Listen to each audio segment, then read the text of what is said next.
Welcome to the broadcast, ladies and gentlemen. My name is Baymax. I will be the play-by-play caster for this exciting series tonight. I am joined with my friend and compatriot, Mr. Timmy Westside. How's it going, Timmy? Doing pretty good, Baymax. Thank you very much for asking. Excited for this clash in the Shurima group between Chronicle Twist on blue. We have New England Stormwolves on red, and starting to get in the draft here. And this is actually Triblade's new team. So he was on TDM last season. Switched up teams. Now the team captain of his new team. So he's got 4 new teammates, and let's see what he has crafted here with his teammates. Let's see what kind of team they have going against New England Stormers, who are so far 2-0, undefeated, looking pretty good at the top of the group. And we'll see what Triblade and his team tries to bring into them today. Yeah, I am so excited to see what Chronicle Twist are going to bring, because like you said, New England Stormwolves, they are the team to beat right now. They are in Group A, the Shurima group, which is the highest tier of the highest tier group that we have in Style Esports. These are the best of the best, and New England Stormwolves are currently on top of the Shurima group. But Chronicle Twist, they haven't actually played a game yet. They technically have 1 win under their belts from a bye that they've gotten, but so far they have yet to really test their strength, especially against a team as strong as the New England Stormwolves. So these teams are probably 2 of the best that we have in Style Esports. It should definitely be an interesting game. See a Vayne hover here, and this was not pro drafted, so we're watching them draft here live, and we're just going to switch to the Cho'Gath for the last second. So far, what I really like the Zac first pick. Get a nice power pick jungler and maybe even a supporter top laner. We'll have to see if they decide to flex that. And also the early Syndra pickup, great flex pick mid or bot. Definitely going to be, either a power pick that in one of those 2 positions will definitely help give them pressure on if whatever role they decide to put that Syndra in. And we're going to have a Xerath for Chronicle Twist here, and this might actually be a support Xerath, because support Xerath usually does pretty well into all-in lanes, just able to poke out the other support and AD carry, so they can't reliably all-in. So we'll see what Chronicle Twist decides to do with this pickup here too, as we go into the second ban phase. Yeah, you could technically flex the Cho'Gath around as well. I've seen Cho'Gath mid or top, or even jungle, depending on what sort of matchups you got going on. I am interested to see. Very low priority on AD carries this time around. We are on patch 10.11, which means that a ton of AD carries got buffed, which normally you might think, well, they got buffed. You might think there'd be more priority on them. But really, previously on previous patches, Misfortune and Varus and Ezreal have just been like totally dominant. The only 3 AD carries really worth picking. Now that we're on 10.11 and other AD carries got buffed, Vayne got buffed, Kai'Sa got buffed, Kalista got buffed, Lucian got buffed, all these other AD carries got buffed, which means maybe the playing field is a little bit more even now. Maybe there's not so much demand for an S plus tier AD carry because more AD carries are S tier. So that might be what's happening here. Not seeing a lot of demand on AD carries across the map. Really big, beefy front lines. Zac and Cho'Gath for Chronicle, and an Ornn and a Gragas for New England Stormwolves. They are fixing to pick a hyper carry here, and it looks like they are going to lock in Kai'Sa.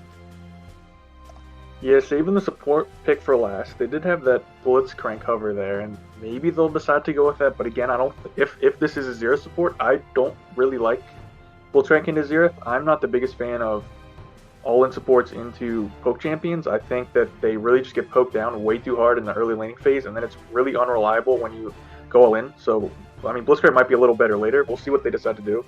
As it looks like it's not going to be Xerath supports. We're going to get a Thresh, and then probably looking at their AD carry here, which means this is going to be Cho'Gath top and Zac jungle, unless they decide to do something funky and switch those roles. So just looking for the last pick here. Varus is still up. You still have Kalista could potentially go bot lane. You still have MF. So some of those strong picks from last patch are still available here. So we'll see what they decide to do with the last few seconds. Couple different hovers. Looks like we're going to go with a Lucian lock-in. Vayne. Oh, I like that better. I like that a lot better. Nice tank shredder to deal with a Gragas, deal with an Ornn, deal with Tony and Steven to try to get these guys to die at some point. Vayne locked in for Yoon on the side of the bot lane for Chronicle Twist. We'll see. It looks like a Tom Kench answer to sort of potentially take away from that thresh hook, right?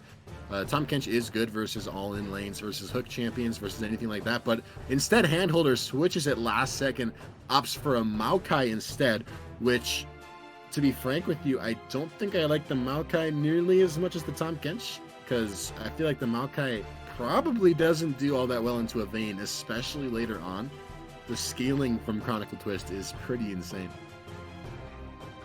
Yeah, Chronicle Twist, especially with the Cho'Gath too. You think Vayne shreds through the tanks pretty quickly, but Cho'Gath just is an ult that does thousands of damage worth of true damage. You can't really tank that up unless you just have a massive amount of health. And with Maokai support, you're kind of always behind in a sense, because with top Maokai, you're able to, you get your levels early because you're solo laning, and you also get a lot more just gold income just from being a top laner.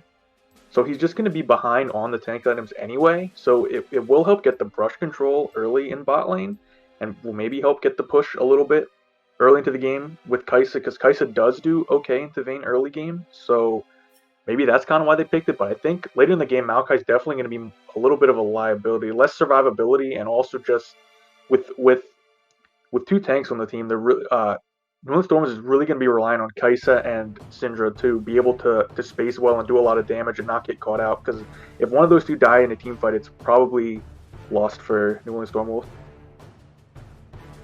I just thought of it now. I think a Janna pick would have been insane here, because you can interrupt the Zac mid elastic slingshot, right? And also sort of, she's an enchanter that can help keep the hyper carry Kai'Sa alive. So that would have maybe been good. I would have liked to have seen that. But you know what? Maokai is a strong champion. We'll see what Handholder can get done on the pick. We've been talking about the bot lane for way too long. Let's switch it up to the top side of the map here, because we do have a bit of an interesting top lane, especially from the side of the Stormwolves, right? Gragas Syndra has the potential to get pretty aggressive. You mentioned that New England Stormwolves might have priority from their bot lane early on.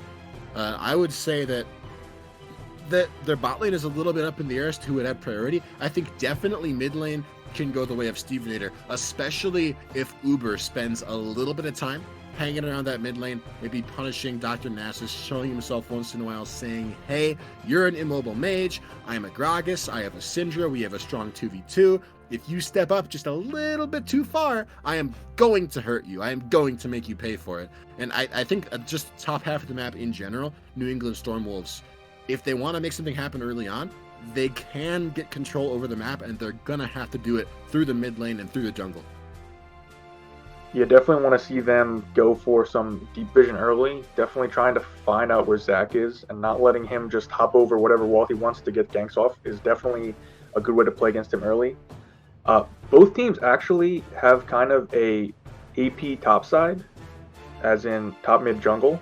Ornn doesn't really do a lot of AP damage, but he doesn't do a lot of AD either. So, but with the Gragas and Syndra, I definitely want to see Zac and Xerath both rush Mercury Treads or just some early MR, because that can be super useful in the early game, especially with the fact that Syndra and Gragas both have stuns, and I assume that Dr. Nasus will be taking the cleanse, which will definitely help him get out of some of those ganks. And if he's able to live a few of those ganks and just waste some of Gragas' time, and Zac's able to get some stuff done elsewhere on the map, and maybe gank bottom and get the Vayne or the Cho'Gath ahead, top lane, that'll definitely be very helpful for Chronicle Twist. So I would expect that if Dr. Nasus is able to just stay alive early and just let Zac do stuff elsewhere, I think that'll be a huge win for Chronicle Twist early game, as long as Zac's able to actually get stuff done elsewhere on the map.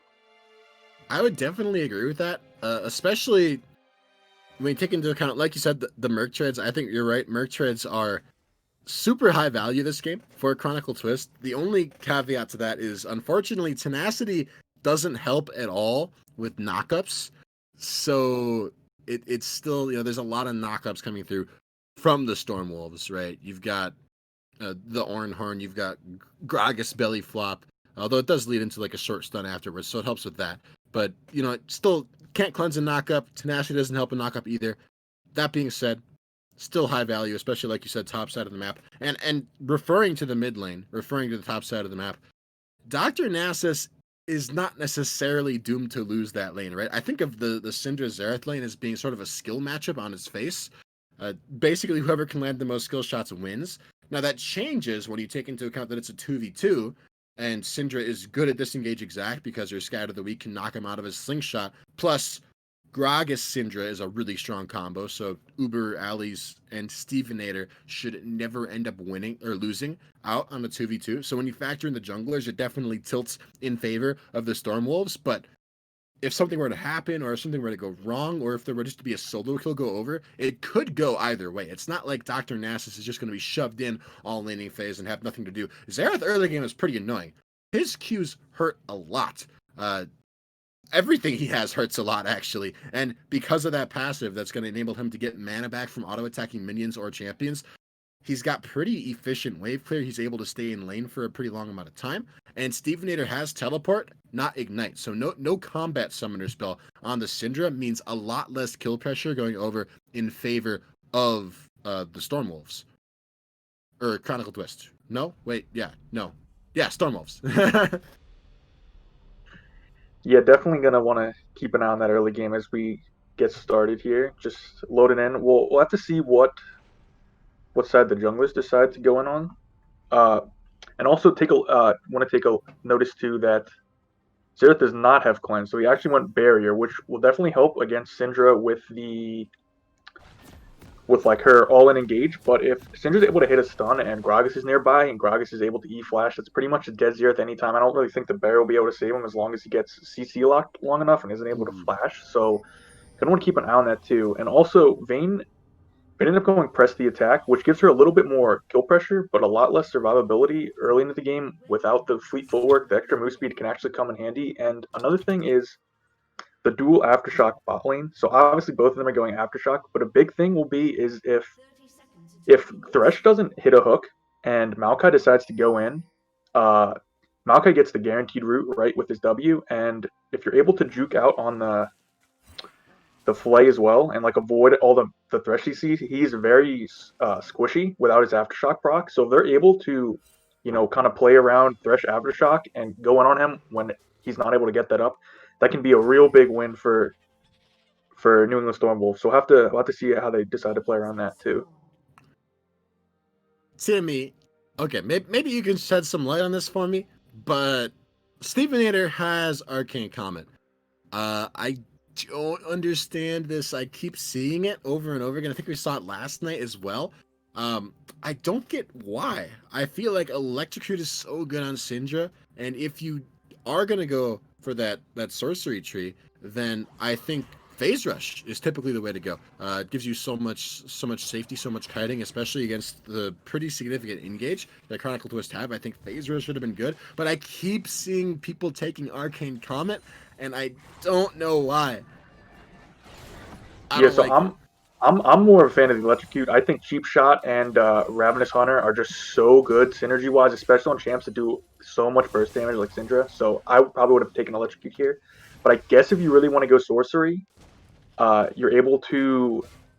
I would probably go Phase Rush though, just for the kite ability. So I'm not really sure why they took Comet either. I guess the poke damage is nice, but realistically, your Q doesn't really slow, so it's like pretty hard to get your Comet to hit anyway, as long as the person isn't slowed at all.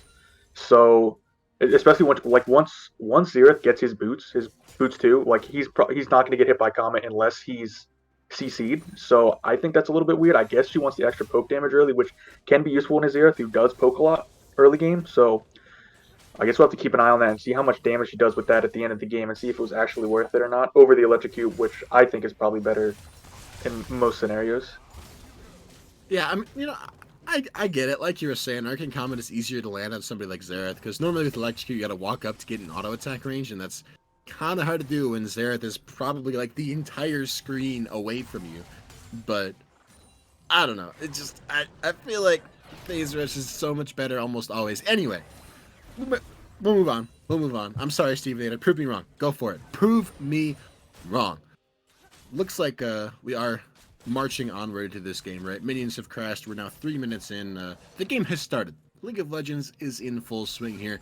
And Timmy, I think we're going to see a pretty slow early game. Now, no, because I said that, knowing Caster Curse, I'll probably be proven wrong. But I stand by that for now. I think we're probably going to see a relatively slow early game. If we do see fireworks, it'll probably be around the mid lane. But everywhere else, like, look at these lanes, right? Olaf or Orange Cho'Gath top lane. That's so lame, wet noodly. They don't do anything. Same thing bot lane, right? It's like Thresh versus a Maokai. You know, who's going to kill who exactly? Bot lane, a gank coming through. Elastic Slingshot might spice things up.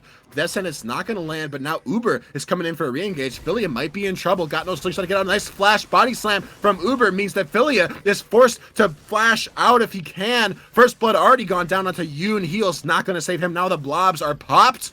And Filia, teleport coming in to the blob to save him from Triblade, but it's not even going to work. Delays goes down the second to fall. Now Triblade has arrived, but I don't think you even want to be here. Going to get exhausted by winds.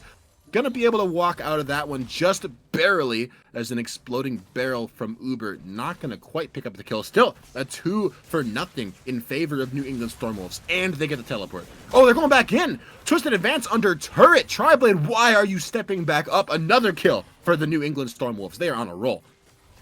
Yeah, that was just from bad to worse for Chronicle Twist there. Gragas actually did the normal Gragas clear that we were seeing a little earlier in the year, especially with pro play. Gragas would clear his top side. You get level 3 and you're able to get enough for your Predator boots, so you just back and then just go bot side. So Gragas actually had the early back. The Predator actually gave him the extra damage and the move speed there, which is super helpful in that kind of 3-on-3 gank scenario bot lane. So able to pick up 2 kills there, and then plus Triblade TPing. Not only did he die, which obviously just puts him behind in general, gives New England Stormwolves just more pressure and gives them the dragon, but also just losing all that pressure topside because Ornn decided not to TP. So now Stormwolves has TP advantage. The Vayne still thankfully has flash. She wasn't able to use that, so maybe if there's a TP bot side, she's able to live it. But really gonna be difficult for Chronicle Twist to try to pressure bot side now, especially with losing the TP too.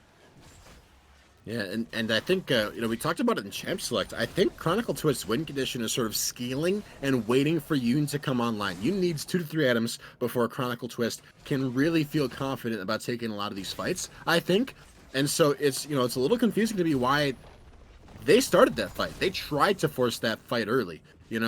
Filia jumped in with the Elastic Slingshot, missed, and then the teleport came in from Triblade, trying to save the jungler. But, that was a Chronicle Twist picked fight, and like you said, they lost so much for it. They lost the kills. Not only did they lose the kills, but they lost the dragon. Gave away a dragon basically on spawn to New England Stormwolves, which is going to just do so much to accelerate a potential dragon soul and just accelerate the pace of the game overall, which is obviously not what Chronicle Twist are looking for right now.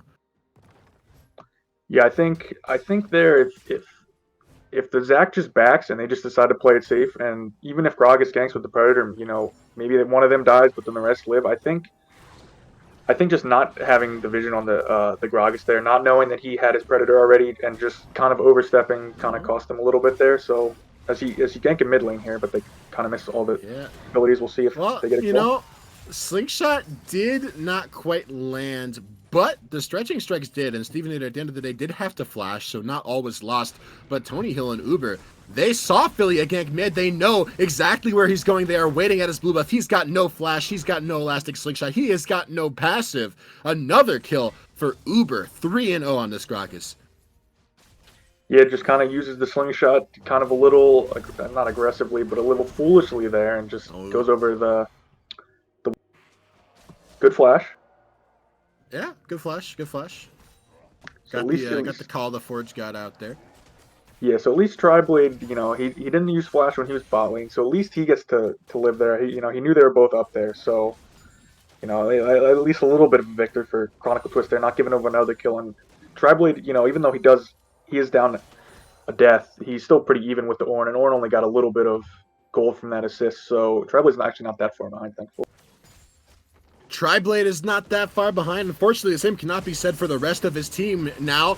Looking back bot lane again, Filia trying to bring something back, and lasting slingshot is going to finally force another exhaust out of Winds. Staying alive on the back line. Handholder looking for a dive onto Yoon. He's saying, I don't even need my AD carry. I'm taking you mono. And now looking to maybe try to get out. It's going to end up going down to Filia 1-for-1. Chronicle Twist picking up their first kill of the game, but overall still New England Stormwolves flexing some muscles in the 2v3. Yeah, about a 2.5K gold lead here, just 8 minutes into the game. Thankfully, though, Triblade did cancel Orange TP, so at least they get some advantage out of that. And now Triblade's going to have his TP up in about 15, not 15, about 100 seconds or so. So he'll be able to do that, teleport before both of them can, because Syndra actually TP'd back mid lane, so they will have a teleport advantage coming up here, which maybe can help. And I think at this point you just take a 1-for-1 every time. So at least Chronicle Twist was able to get something there. And, Vayne's falling a little behind early. You can see just she doesn't do enough damage to Maokai early into the game to shred him, even though in the 1v1 when they're both low. So, but she will scale up later. So as Gragas also picks up the Rift Herald here for Stormwolves. Yeah, Timmy, I want to talk about that. It's not just a 1-for-1, right? If it was just a 1-for-1, Chronicle Twist, they're probably happy with that. But Uber very wisely sees Philly at bot side, knows that Chronicle Twist can't answer. They don't have pressure mid, they don't have pressure top. He takes a free Herald, and that Herald got picked up while the next dragon is about to spawn. If you take a look at the objective timer here, we are only 39 seconds from the next dragon being on the map, and with Herald in Uber's pocket, that is even more pressure for the New England Stormwolves to play with if they want to force a fight over dragon. And now Handholder, looking mid lane, got the twisted advance onto Dr. Nasus. He's down 3 levels, but it doesn't even matter. Forces the flash just like that. Oh, Triblade looking for the 1v1 top lane. I did not think he was going to walk into that bush, but he did. The Devourer not quite available. Tony with a nice sidestep on the Rupture, but it's not going to be enough, I don't think. Psyche does manage to walk right on out of that one. Philia might not be quite as lucky, looking for a fight in mid lane, but who's looking for who? As Delays has roamed up with a Death Sentence, not going to quite land, but Uber going to go down to a nice Arcana Pulse from Dr. Nasus now on the side lane of that fight. Wind is not quite in the fight yet. Stevenator gonna drop very, very low, ultimately almost falling to the stretching strike, but doesn't. A really, really, really nice Dark Sphere picking up another kill on Affiliate, and suddenly a fight that I thought might be good for Chronicle Twist turns into a 3-for-2 in favor of the Stormwolves. Yeah, Wind able to save his ulti till the end there, and Syndra with a really nice dodge of the stretching strike right at the end of that fight to be able to live through the from the Zac, and then Wind able to just follow it up with his ulti and able to kill the Zac too. It's really, really good kiting away from Stormwolves, and this also means they're gonna be able to pick up the dragon here. So just being able to space the team fights, like I said in Champ Select, if mid and bot can space in these little skirmishes and these team fights, okay, and able to survive these sorts of engages, then it's definitely going to go well for New England Stormers. And you can see there, even with Syndra, just landing a couple nice Qs was just a huge difference in between, Chronicle Twist getting a potentially a 1-for-3 or even a 2-for-3, and it turned into a 2-for-3 win for New England Stormwolves. I do want to point out that second dragon was taken, went over to New England Stormwolves. There will be no Ocean Dragon this game, which I think is actually pretty important because New England Stormwolves, they are overwhelmingly likely to continue to have dragon control for the near future, and the only strong member of Chronicle Twist is Dr. Nasus on this Xerath. And probably the single nicest dragon against a Fed Siege champion is Ocean Dragon, right? All the other dragons don't quite matter as much. Ocean Dragon or Ocean Soul is so nice to have versus such heavy siege and such heavy range. So that does potentially bode well for Chronicle Twist, as they're going to have a little bit of easier time with this Xerath. But Philia is not having an easy time, as he's getting bullied in his own jungle right now. Elastic Slingshot not going to quite get him out alive. Stevenator following over the wall with a flash of his own and a nice little auto attack to even things up and settle the score. Now looking towards the top, Triblade is way too far forward. Body Slam is going to dodge out on the Rupture. Exploding Barrel going to slow Triblade. Exploding Cask knocking him away under turret after he flashes. Now on the boss side of the map, I didn't even see what's happening here. Handholder picking up another kill for himself. Yoon is trying to trade it back, though. It looks like Wind is not able to assist in the fight. Wind was gone looking for the dive. Now with the exhaust coming in, Yoon is dropping so very low. An auto attack and a Cathian Rain, and the second skin proccing means that Wind is going to pick up a second kill for the New England Stormwolves bot lane, fighting across the map. Yeah, just craziness everywhere. Now we have the Rift Herald mid, and it looks like we might also have a gank here. As Zac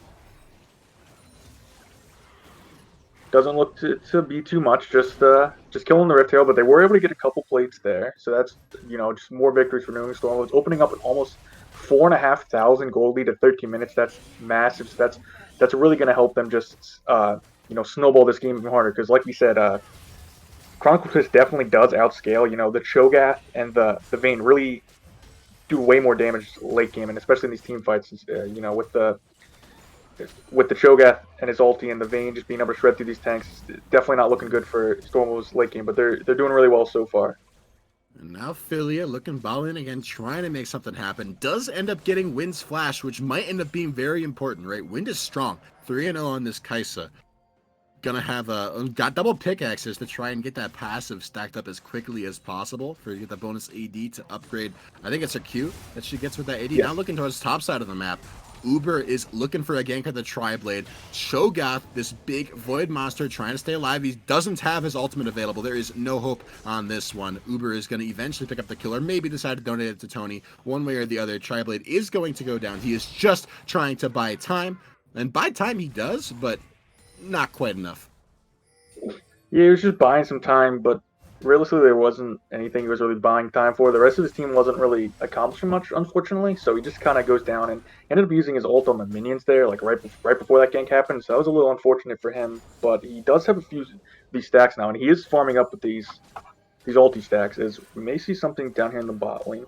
No, they're just gonna push them in, and setting up for the next dragon should be up in the next little while. So, and if New England Storm gets the dragon, that's soul point, and they would be able to get soul around like 22 minutes or so, which is definitely going to be huge, especially Mountain Soul this early. So Mountain Soul later in the game wouldn't be as big of a deal because you have a Vayne and a Shogat, as we see. Ooh, teleports on the boss side of the map. A big fight. Nice descendants onto Handholder, but only onto him. Now teleport coming through from Tri-Blade.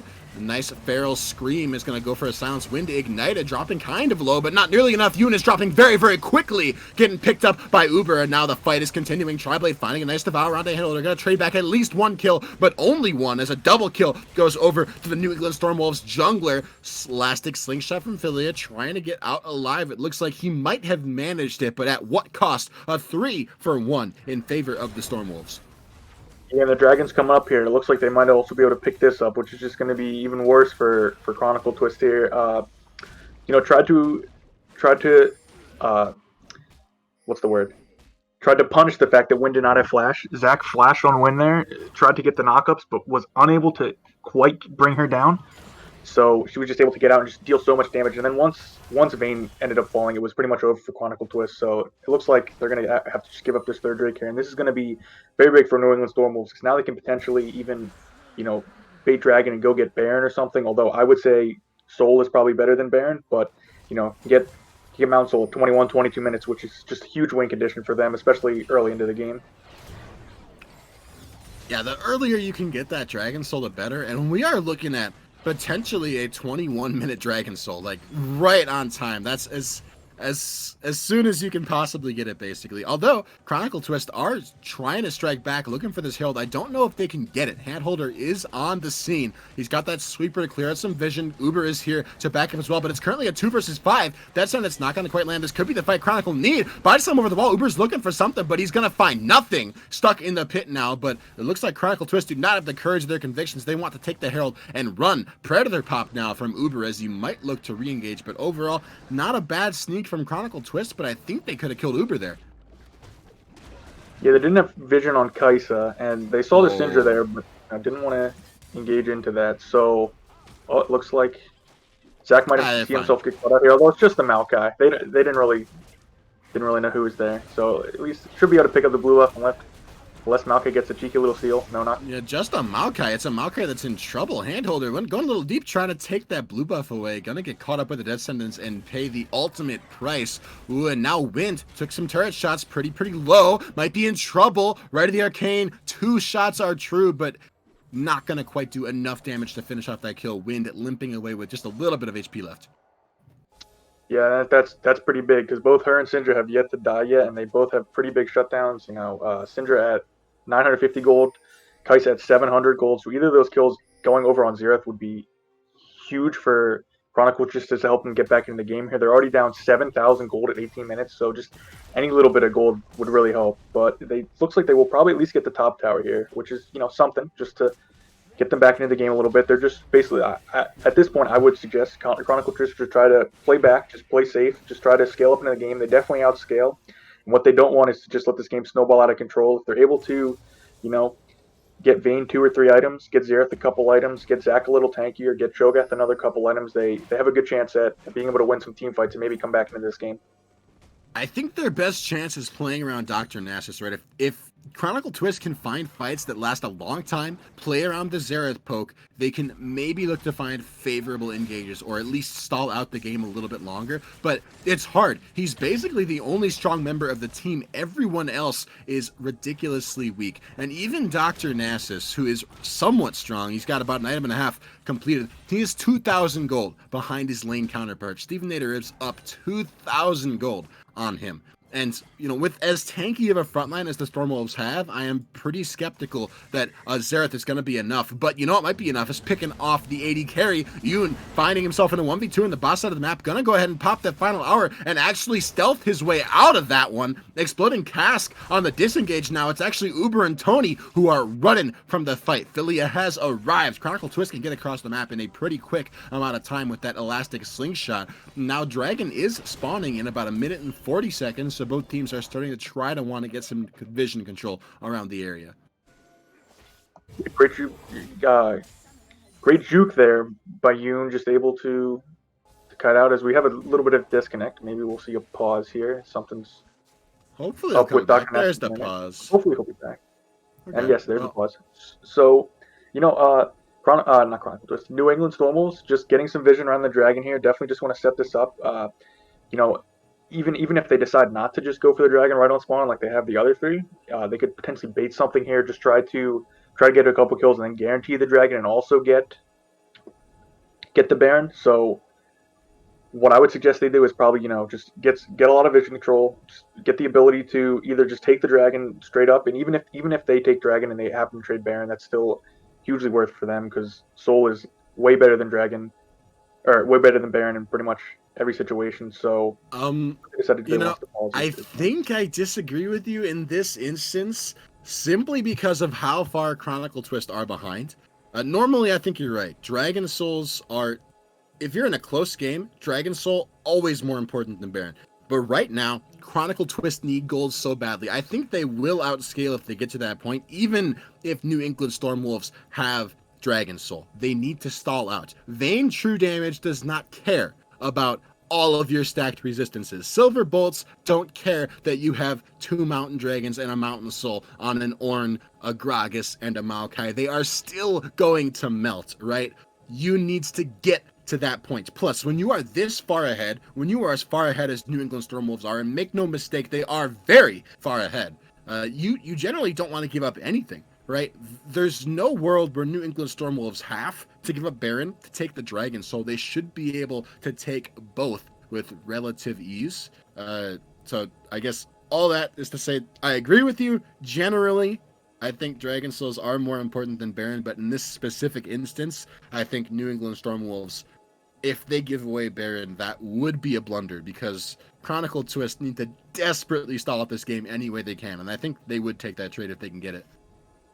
Yeah, I think that'd be worst case scenario for New England Stormwolves. I don't suggest they just say screw Baron, we'll just get Dragon and let you guys have that. I don't think they're going to do that either. But I think they definitely should prioritize Soul here because even if they did take Baron and lost the Dragon, and ended up pushing in and getting a couple inhibs, just being able to give gold to even if you got Baron, you'd basically be giving gold to Chronicle Twist just from the fact that they have the inhibs gone, so you're just going to have minions pushing into your base constantly. And if they're not able to end right away, and have to wait a little bit longer, then it's just kind of you're just giving free gold, which is why people don't take inhibs super early, because then you're basically just giving free gold and letting them come back in the game. So, but I think New England Stormwolves should be able to close out this game pretty easily. If they cross their T's, dot their I's, just pick up the Dragon when it spawns here, just keep Chronicle Twist away from the Dragon, and then also go get the Baron. It should be a pretty easy victory as long as they don't let Chronicle Twist scale up, which is what Chronicle Twist is trying to do. Yeah, it should be in the bag for New England Stormwolves, but anything can happen.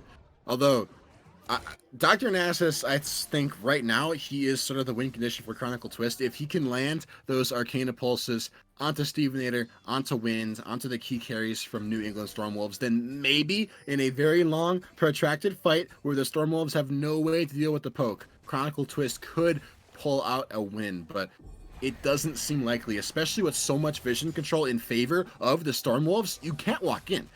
How can Nash just walk in to get the poke down? Because there's no vision there. He can't see. He doesn't know where the Stormwolves are, and even if he did, he doesn't know how to get in range to poke them without dying. Herald got dropped bot lane, by the way. I'm not even sure when that happened, but it ended up being wasted, easily cleared by the Stormwolves. And now Dragon is about to spawn. This is likely going to be the fight that ends the game, I think. Chronicle Twist, you've got to give this up. You cannot fight over this, but it looks like they're going to try. That sentence is going to land on the Stevenator, but no follow-up. Elastic Slingshot is charged, but ends up being backed out on. Philia thinks better of it. Still, Chronicle Twist hanging around the pit, trying to see if they can make something happen. Maybe looking for a steal. Slingshot over the wall. Is he going to find the steal? He gets it. He gets the steal. That's good. Get out. Don't fight. But it looks like the fight is coming no matter what. Ornhorn onto Wind. A rampage already. Triblade flashing over the wall, trying to get himself out. And it looks like he might succeed. 1 kill and 1 dragon. Chronicle Twist looking to get out of this one. Yeah, Chronicle Twist looks like they might make it out. Oh. I thought it was over, but it wasn't. A nice flash condemn into the turret. Uber is actually going to go down. Now Wind is next in line. A shutdown to Philia. It's actually Chronicle Twist winning the fight. New England Stormwolves have gone too deep. Stevenator is the next one in the crosshairs. He does have his flash. He should be okay. Philia might be the one that finds himself in trouble. A nice sidestep. Philia now in trouble. Back on the bot side of the fight. A searing charge into the wall means a knockup, but Tony, you're all by yourself, and like we said before, Silver Bolts don't care about your resistance as Yoon on a killing spree now. What was that, 3-4 kills picked up for Vayne in that fight? A massive fight for Chronicle Twist. Now over the wall with Stevenator. He's not done yet. He's looking for more. The greed from New England Stormwolves is palpable here tonight. Stevenator trying to find something. He finds the kill, but it's not worth it. Another shutdown onto Yoon. Yeah, Steven at the end, they're flashing over the wall, and even though he got the kill on the Vayne, well, Vayne just got a nice 1,000 gold shutdown on the Syndra, like a 800 gold shutdown on the Kai'Sa. She basically just got she basically just finished her Ginsu's off of a couple kills, and she got another 2 kills in that fight. As Malcolm might get caught out? No, just a little bit of poke hook. So Zach there, really good job, able to steal the dragon and even get out. It looked like Chronicle Twist was kind of doomed there, but able to juke out of a couple of the long-range abilities of New England Storm was at the end there and able to just kite away. And then New England Storm was getting a little too aggressive. So, this has just swung from about an 8K gold lead to about a 5K gold lead in just a matter of a couple minutes, which is pretty big for Chronicle Twist, owing to the fact they definitely do outscale. So we'll have to see what they do with this. And something I want to point out, Gragas ended up not going very AP heavy. So recently, Gragas has been going more AP build because on his W, he's actually got a lot of tankiness built in, owing to the fact that he gets damage reduction based on how much AP he has. So instead, he's going more of a tankier build and not going like the Bruiser AP Gragas build, where you build the Zonias and you usually go like maybe Banshee's Veil or something that gives you AP and a little bit of tankiness. So Dr. Nass is dead where he stands under turret. A nice scatter the weak from Stevenator. New England Stormwolves, they are punching back. Sorry to interrupt you on that one. No, totally go ahead, continue. But yeah, so maybe him having the Zonies there would have made a little bit of a difference. He kind of dove and got stunned in the wall and wasn't really able to do anything. As I might pick up the Baron here, but that was a really great pick onto Dr. I gotta cut you off again, dude. There's a fight about to happen. A nice teleport from Triblade to rupture onto the backline. It's a 4v5 Chronicle Twist. I don't know if you want to look to fight this. Wind says maybe they do. It looks like Yoon on the backside totally untouched until a nice unleashed power from Steven almost brings him to his knees, but only almost. Shut down onto Philia, but Yoon is dead. Handholder diving the backline again. That's the 3rd time that's happened this game. And suddenly, even though Yoon is dead, Chronicle Twist, they still come out on top of the fight. The scaling is really coming through for Chronicle Twist. And I was going to say this before that last fight broke out after you done with your point, but I felt like after that dive bot lane, the odds of Chronicle Twist winning the game went from about 5% to about 30%. And now I think they're up to maybe as far as 40%. I think Chronicle Twist are approaching favored to win this game. Maybe. Yeah, Zach was able to get a pretty big knockup there. Tribal was able to hit some of his knockups, and also the fact that Vayne was able to finish her Ginsu's as Kaisa may go down here. No, but anyway, Vayne was able to finish her Ginsu's off of the 2 shutdowns in the earlier fight, and Vayne was basically untouched and just able to completely stack up her Ginsu's. And once Vayne gets her Ginsu stacked up, she's pretty much just belts out damage. You know, she does way more damage with the Soul Bolts if she stacks 2 of them every 3 auto attacks. So it's basically just like a huge tank shredder. And again, Kaisa was kind of forced out of that fight pretty early, not really able to do a lot of damage. And even though Syndra was able to get a lot of poke on the Vayne, Vayne was still able to do a lot of damage before she ended up going down. So if Vayne's able to survive some of these fights and get her Ginsu stacked up, it should be pretty good for Chronicle Twist. I think they actually have a decent shot at winning this game, but they might have to fight over this dragon again, as this is going to be up relatively soon. I think they should definitely fight over this dragon. They took the last one. I thought they shouldn't fight over it, but they did, and they won. But the thing is, it's all about picking a fight that is a good fight, right? You don't have to force a bad fight over this dragon. I don't think this dragon is the end of the game for Chronicle Twist if New England Stormwolves get their hands on it. But I think if Chronicle Twist get the dragon, it might be the end of the game for the Stormwolves. They need to start getting something rolling here.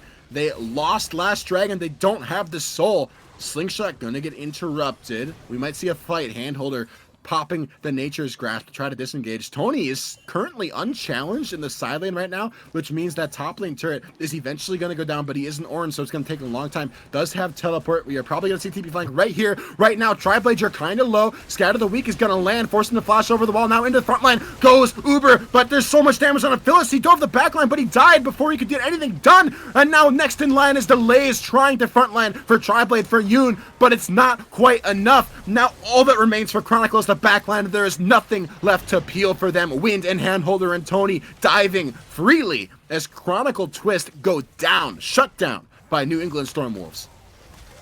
Yeah, Phila getting a little too aggressive there, not able to tank it up enough, and Triblade also going low at the beginning of the fight, just kind of called Chronicle Twist doom right there. So I don't think New England Stormwolves will end, but this is going to make it way easier. It looks like they'll just be able to at least get this tower and this inhibitor, and then kite back and go get the Baron as well. And it should be a pretty easy win from here, assuming they do everything correctly. Already at a 10k gold lead. Well, that's what we thought 10 minutes ago, and they kind of threw it. Very so true, we'll see what happens. But I agree. This, we've been on a roller coaster, sort of swinging back and forth, going up and down and up and down and up and down. And right now, New England Stormwolves, they're back on the up. And the game is probably not going to last that much longer. So if they can just stay on the up for the rest of the game, they're going to be just fine. I do want to point out, Yoon does have his flash up now. He's actually the only member of Chronicle Twist that does, but he is the single most important member to have his flash. He's also approaching a third item, although it looks like he's building Maw third item, which I don't know if I agree with. It's nice. He'll probably sit on the Hex Drinker. Maybe, in which case he's not close to a third item, which is kind of rough, but still, he's got a lot of attack speed, right? Bork Rageblade is definitely enough to shred some of these tanks, as we have seen. Ooh, Tony face checking into a blind bush, gonna get condemned into the wall, not quite gonna land. Silverbolt's doing so much damage, though. He's got no way out. He's got no flash. That's a pick for Chronicle. This is what they need to stall the game out. Yeah, Tony just kind of getting a little over aggressive. Really didn't have any teammates around him, so I guess he just kind of thought that they wouldn't be, or they'd be on the Baron maybe or something. So he's getting a little over aggressive, but shouldn't be too big of a deal as long as New England Stormwolves just don't let Chronicle Twist get some free hits on the Baron, as they look like they might go in for a 4v5 here. Yeah, looking to force a fight 4v5, but Triblade got no stone plate, going for a little bit of a greedier build with the Righteous Glory. He is going to melt relatively quickly, and now it was a 5v4, it is back to a 4v4, and probably a favorable 4v4 for the Stormwolves. They are going to look to potentially force a fight over this Baron, and with super minions crashing in to Chronicle Twist's base, right now they are going to have to make a decision, and if they fight over this Baron, it will be a 4v5. Tony has respawned. He is running back. He'll be there soon. They have got to fight quick. Philia on the flank. We do see right of the arcane shots coming out, but the Baron is already dead. It's too little too late. That thing has been smited away. Excuse me for getting tongue-tied there. Baron smited away by Uber Alleys. And New England Stormwolves, they get the Baron, they get the pick, they get out scot-free. Yeah, so now you're just gonna want to split the map. Just have your Ornn or Syndra go bot lane, and then have the rest of the team go top lane, or vice versa, just one of the two, and just push the waves with Baron. Let mid push on its own with the super minions. You can even put one member mid potentially if you want to, just to get the Baron push there. So as long as no one from doing the storms get caught out here and are just able to push the waves, and they should be able to get a couple inhibs here, and then it's pretty much just a free Elder Dragon because you're going to have the triple inhib. So that's what I'm looking for New England Storm Wolves to do, just to cleanly close out the game here. Yeah, this is sort of their time, I think, to clean out the game. They got mid lane supers pushing in. They got a nice 4-1 setup going on. Steven Nader looking for a pick over the wall. Gets a nice chunk of poke damage down onto delays. This could open up the base for New England Stormwolves, but keep in mind, Dr. Nasus does have 2 items himself and a fully stacked Seraphs. His Qs are going to start to hurt quite a bit, but are they going to hurt enough? And look at top lane right now. Tony is currently unanswered.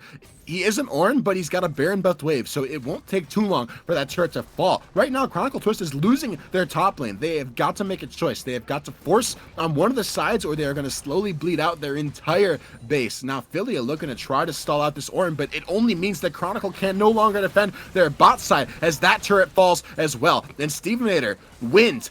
They are just impregnable, untouchable with this Dragon Soul picked up. The poke is not sticking at all from this Xerath. The Arcane Impulses are landing, but they aren't doing nearly as much as they need to do. Now bot lane inhibitor dead. Top lane inhibitor dead. The bot side Nexus turret under siege. Finally, in comes the Elastic Slingshot, but no way, says Steven Nader. And now a big engage, a nice backline Let's Bounce is going to find a couple knockouts, but it's not even close to what Chronicle Twist need. 1 dead, 2 dead. Philly running for his life, chunked so very low, Win doing a ton of damage. Now Uber, just to put the nail in the coffin, going for a little bit of a Nexus dive, eating the Fountain Laser, but at the end of the day, New England Stormwolves, they do close it out, and they do close it out cleanly. Yeah, New England Storm Wolves, got ahead early, just kept putting their foot on the gas. Had a little bit of a hiccup in the middle, but not very much. Pretty much was just New England Storm Wolves from the beginning of the game till the end. Great job. Got both their carries super far ahead. Were able to just snowball the game out of control. Great 32-minute win for the. Yeah, I mean, New England Stormwolves definitely proving why they are on top, right? Such a good job by them. They're definitely the team to beat in the Shrimba division. I mean, we'll see, right? We still got another couple games potentially in this series to play out. At least one more. Chronicle Twist are going to have a chance to redeem themselves. But New England Stormwolves, they made some mistakes in that game. But overall, I would say they looked to be an incredibly strong team. And I think most of the mistakes that they made stemmed from a lack of respect and an over aggressive lack of respect sort of being built on the fact that they were so far ahead, right? Because the Stormwolves were so far ahead, they got a little bit disrespectful. They went a little bit too far forward. They got punished, but then, especially in the end of that game, it felt like they sort of recuperated and they said, okay, we don't want to lose. Let's make sure we close this out. Let's do it in a relatively clean way. They got the next dragon. They got the Baron. They pushed. They ended. The 4-1 was clean. It was clean. I liked it. Yeah, it definitely was a clean victory. They just let Chronicle Twist kind of funnel into them a couple times, which definitely helped. And the fact that you had both your Syndra and your Kai'Sa so fed definitely also helps. And even Gragas was super far ahead. Although I would say if Syndra wasn't so far ahead, I wouldn't like the Gragas build as much. They didn't really need the extra tankiness because they did have a Maokai and an Ornn. I think going AP would have been better. Thankfully the Syndra was so far ahead, so it didn't really matter that they didn't have the extra magic damage. But I think if this game was closer, Gragas not having Zonias and whatnot definitely could have spelled a little bit of disaster for Stormwolves. But either way, great win for them. All right, that is going to wrap it up for your Game 1 breakdown. We will be back in just a few minutes for Game 2 of this series. Can Chronicle Twist claw their way back into this best of 3? Can they try to snatch victory from the jaws of defeat? Or are New England Stormwolves going to continue their terrorizing run through the Shurima group? Don't go anywhere. I am Baymax. I have been casting with Timmy. We will be right back in just a few minutes.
Welcome back to the broadcast, everyone.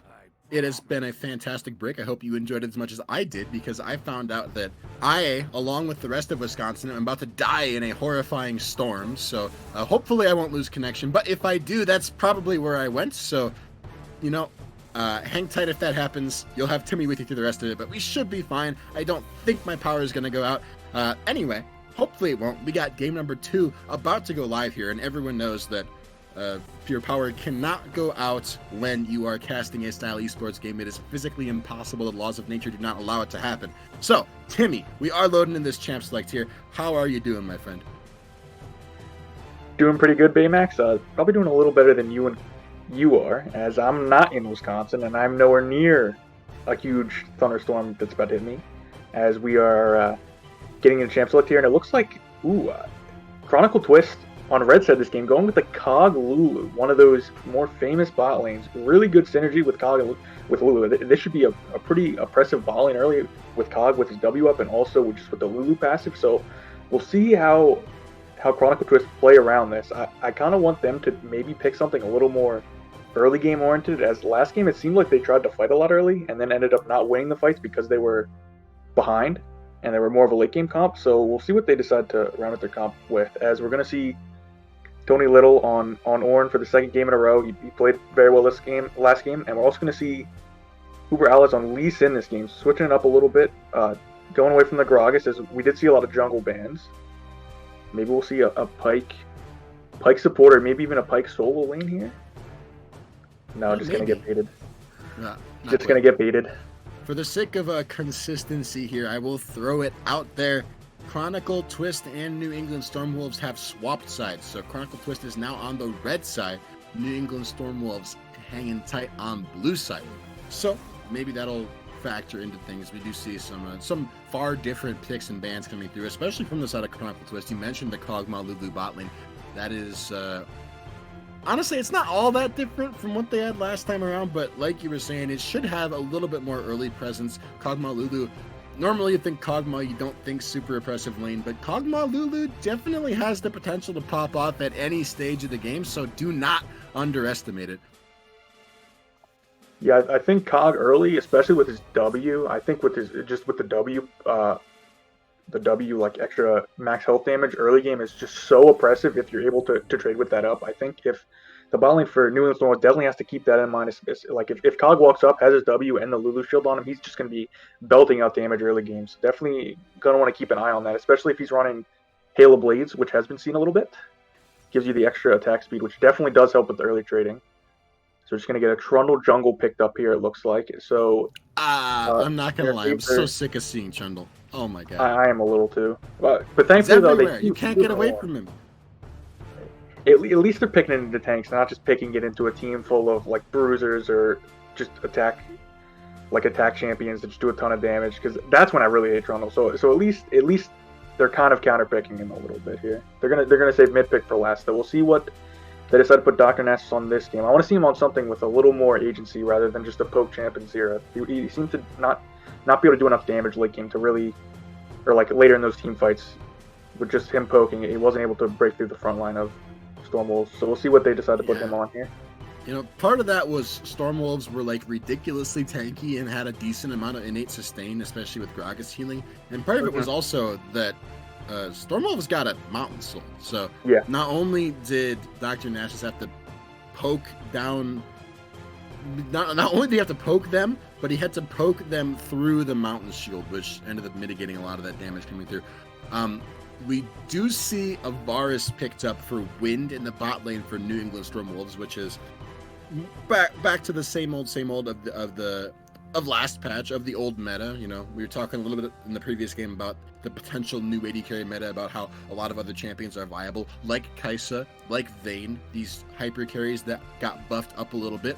Varus, still perfectly strong, still perfectly viable, although not necessarily my favorite pick into a Lulu. By the way, you mentioned the mid lane, and you wanted to see Dr. Nasus on something that's got a little bit more priority. He's got it. Galio, definitely a little bit more priority early on. Yeah, just looking at Chronicle Twist team comp here, so they do have a little bit more agency in the early game, but I think something that's kind of like popping out to me on their team comp is they're kind of lacking in damage. I mean, Galio, Trundle, Shen do okay damage in 1v1s, but in team fights, they're basically relying entirely on Kog'Maw. If Kog'Maw ever dies in a team fight, Chronicle Twist is going to get routed. I don't really see them having a way to really win the team fight. So this game is really on Yoon here, just to be able to not fall behind early like he did last game, which definitely will affect him a lot more this game than it did last game. If the Kog'Maw ends up falling behind early and not really able to do a lot of damage in these team fights, and when the Storm Wolves just end up snowballing like they did last game, it's really going to be rough for Chronicle Twist. So I think you're definitely going to want to have Trundle looking bot lane, just trying to keep Kog'Maw safe, just give him maybe a couple kills, or even to just not let him die early. Just make sure Kog'Maw is relevant going into the mid game, because if he falls behind, that's pretty much all the damage on Chronicle Twist just poof disappearing. You're definitely right. Chronicle Twist have got to keep Yoon safe, have got to keep him alive, and hopefully get him ahead. That being said, Chronicle Twist have drafted a pretty good Protect the Kog'Maw composition, right? Galio, Lulu, Trundle, Shen, these are all supportive type characters that can sort of rally around the carry and do it in a pretty strong way. Especially like Galio and Lulu are super useful into Lee Sin, into any dive coming through from Uber or from Handholder. And Shen, super useful to keep Yoon alive, obviously with the Stand United, the ultimate from Shen.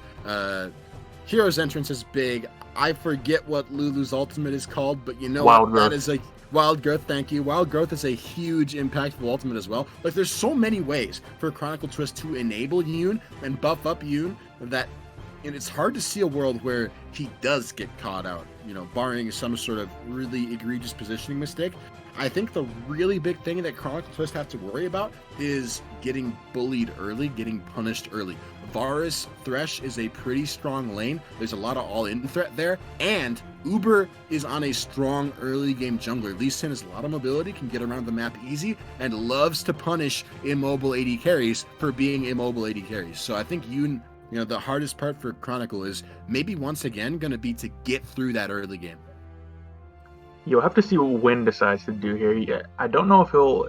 I would expect him to go probably the on-hit Varus build, but if he ends up going the Comet with the poke Varus build and just trying to poke out Kog'Maw early, I think that might actually be more beneficial for Storm Wolves, because if they're able to put the Kog'Maw behind, that really just puts Chronicle Twist team comp kind of behind, and they can kind of do what they did last game and just snowball, and then you still have the little bit of insurance with the Azir late game. So that'll also be interesting, just what Wynn decides to do. But definitely, just New England Storm just definitely need to be on the map early, just trying to get some dragons, trying to pressure the map, because if they don't get this Kog'Maw behind it, it can really spell bad things for them later in the game. So we'll see what Uber Alice does here in the early game. Maybe he's a godly Sin, will be able to get some nice ticks on Kog'Maw late game, and it won't matter. But who knows? Full disclosure, if I seem coarse with Stevenator, or if I seem to get salty during the course of this game, it's because I hate Azir. I hate laying against Azir. I hate playing against Azir. I hate playing against teams that have Azir on them. I think Azir is just a really frustrating champion to play against. A lot of people have champions they hate playing against. For some people, it's Fizz, or Tryndamere, or Garen, or Darius. For me, Malphite. It is Azir. Sure, Malphite, why not? Malphite. I hate Azir. I really hate Azir. That being said, Dr. Nasus, I think Galio into Azir is probably a pretty good lane for the Galio, so I would expect Dr. Nasus to probably have control early on, especially if Philia shows up once or twice to help get control of that lane. And I think, we said we said that Chronicle's goal is to keep Yoon alive and maybe even get him ahead early on. I think that's true, but I think there's a question over what the best way to facilitate that is. I think the best way to do that is for Philia to sort of play around the mid lane, make sure Dr. Nasus doesn't get too far behind early on, so that he is going to be able to have lane pressure, going to be available to roam if he needs to, be there for Yoon with that hero's entrance if he needs to be, and sort of impact the rest of the map, because Galio is so good at that. Yeah, actually, now that I'm thinking about it, this Chronicle Twist team comp is kind of reminding me of those Ardent Sensor meta days. This looks just like a great Ardent Sensor comp, but that's probably not going to be the case here. But anyway, so yeah, definitely definitely if the Galio's also ahead, that'll definitely be helpful for Yoon. If they're able to just keep Vision on the Lee Sin, not let him gank bot lane and get the Kog'Maw behind, and then just let Galio get mid priority and start ulting and roaming bot lane, that'll definitely make Chronicle Twist lives easier. So we'll also have to keep an eye on that. Although Azir does have a lot of escapability, and he also does have teleport along with his top laner and top and mid on the other side. So maybe expect to see a 5-man bot play at some point or a 4-man bot play at some point, just trying to take down this Kog'Maw. Yeah, we'll see. Maybe.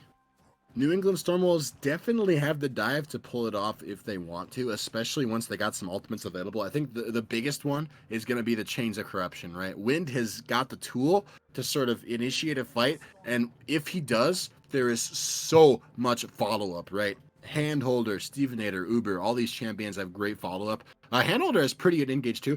Actually, now that I think about it, basically any of these champions on the Stormwolves, especially if they have flash, they can be crazy initiators that can look for picks, look for fights, look to force things. So I think you're right. I think they're definitely going to be looking for that early. Although a question I'm asking myself is, which team scales better? Because normally you see a Kog'Maw on one side, you think, okay, Kog'Maw probably outscales. And that's not necessarily wrong. But you mentioned it earlier. Azir scales really well. Varus scales pretty well. And Ornn scales insanely well, especially with an Azir and a Varus to buff up. I still think Chronicle Twist probably outscale, but I think it's a little bit closer. New England Stormwolves have some pretty insane scaling aspects as well. So we'll see what ends up happening. It might come down to execution more than anything else. Yeah, I would say if we go super late game, like 50 minutes, everyone's level 18 full build. I think New England Stormers probably outscales, just owing to the fact they have the Azir and the not poke Varus, the on hit Varus, and with the Ornn items. I think they probably outscale and be able to win team fights. But I think if Kog'Maw is able to just get a little bit ahead and they're able to start, and Chronicle Twist is able to start team fighting earlier than New England Stormwolves wants to, and is able to just get Kog'Maw running around the map, just able to buff him up and just able to let him shred people, I think then you're going to have Chronicle Twist winning. But so if the Kog'Maw is really ahead, obviously, then I think he obviously will just shred their whole team, even if Chronicle Twist is ahead, or not Chronicle Twist, New England Stormers is ahead in total gold. As long as Kog'Maw's not behind, I think they win team fights, unless it gets to the point where they're both even. But it will be close. I mean, by the end of the game, it could be just like a skill matchup, depending if this game goes late enough. But we'll have to see. Yeah, we will have to see. And unfortunately, it might be a little bit of time before we get to see, because we are going to pause. It looks like, I think it was Uber from the side of New England Stormwolves that actually ended up disconnecting, maybe having some connection issues or bug splatter. I'm not 100% sure what's going on, but hopefully he will be back sooner rather than later. Yeah, so once he gets back, it looks like Lee and Trundle will probably start. I would assume bot side, owing to the fact that he's starting Machete and not Talisman. So we'll probably get maybe some vertical jungling here or a split map. They won't end up meeting each other, and we'll see what Lee decides to do. But if he does start bot side, he could potentially go to get a gank bot side, maybe at level 3, and look if Varus and Thresh are able to push out the wave, maybe come through a gank through lane. You have those TP advantages. Maybe for an early dive, that'd be really helpful. Just anything to get the Kog'Maw behind early. And if Trundle ends up starting bot side and they see him down there, they'll know he won't be there for the counter gank. So that might be a good way to get New England Stormwolves ahead early. So we'll see what they decide to do. But yeah, I think the jungle pathing early is going to be really important here, as Lee Sin keeps connecting and disconnecting. So when we eventually hopefully he'll be back. Hopefully. Sorry, I kind of cut you off there, but I think I sensed totally you were fine. wrapping up. And I had a point I kind of wanted to make. You talked about we have talked a lot about putting Yoon behind early, and if New England can do that, that would be great. But I also want to stress that when you're playing against a scaling team, it's good if you can get the scaling member behind early, the crucial damage threat linking behind early, right? If they can get Yoon behind early, that is really, really good. But the worst possible thing you can do is screw that up and get him ahead early. If you end up, going for a crazy dive, trying to punish him early, and end up dying, end up trading over kills, even if it's only 1-for-1, you will definitely take that. Wow, that was a loud thunder strike. You will definitely take that if you are Chronicle.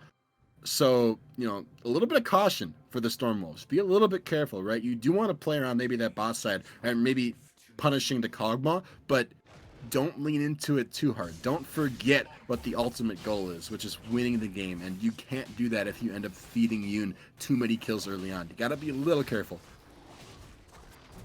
So I was right about the jungler starting on opposite sides. I picked the wrong side for each jungler, but I guess I'll take the 50% correct. So looks like they're just going to go for a normal clear. We'll see if Lee Sin ends up clearing a little bit of his top side and then maybe going for a gank bot. I really want to see him try to gank bot early, because if they're able to get some vision on the Trundle here, if they push in here and maybe gets a little bit of deep vision down, and able to know where the Trundle is, definitely being able to gank bot and just gank this Kog'Maw without the risk of a counter gank. Because like you said, if the Kog'Maw is able to turn around and get some kills with a counter gank, that'd be really bad for Stormwolves. So we'll see what the Lee Sin decides to do here, but I think a gank early bot lane would be huge for them if they're able to pull it off. Yeah. Good news for New England Stormwolves is that Trundle is not exactly known for his terrifying early game ganks. Probably not all that much for Wind and Handholder to worry about, which is good because they are pretty far up. They are, using their pressure, enabling the rest of the map, doing what they can to sort of get pressure in that bot lane. And Philia is on the bot side of the map, so we might end up seeing a gank actually come through from Chronicle in the next couple minutes if Wind and if Handholder stay a little bit too far pushed up. Looking back at the top side of the map, Tony is not on the winning end of that trade. He got punished there. Yeah, Ornn definitely loses this early. Shen does a ton of damage with that Q extra damage, and actually Trundle, if Trundle was looking bot lane, realistically there's not really a good way to gank bot lane. If he was counter ganking, that's fine, but they really don't have any hard CC to be able to lock either Wind or Handholder down. If Trundle starts walking up, they just kind of run away. If the pillar goes in away and you have to flash over that's fine. But realistically, there's really no way for them to kind of just stop them. And it looks like Thresh did find the Trundle here. So this is nice. big for the Lee Sin. Well, I thought we might see a death sentence over the wall there, but didn't quite happen. A pillar, and that was a pretty nice pillar from Philia, but Handholder was showcasing exactly what you meant about being a hard lane to gank. The Lantern zipping Wind right out of danger. But now looking at the Herald, or not the Herald, the top lane Scuttle Crab, Tri-Blade, duking it out with Uber over this Crab, eventually forced the dash over the wall, and Crab does go over to Uber, as now bot side, Philia looking bot again. Wind might be in trouble. A flash forward from Delays. The polymorph is true. Lantern is there, but Handholder was too far up, not enough distance gained. First blood over to Philia. Wind dies with both summoner spells available.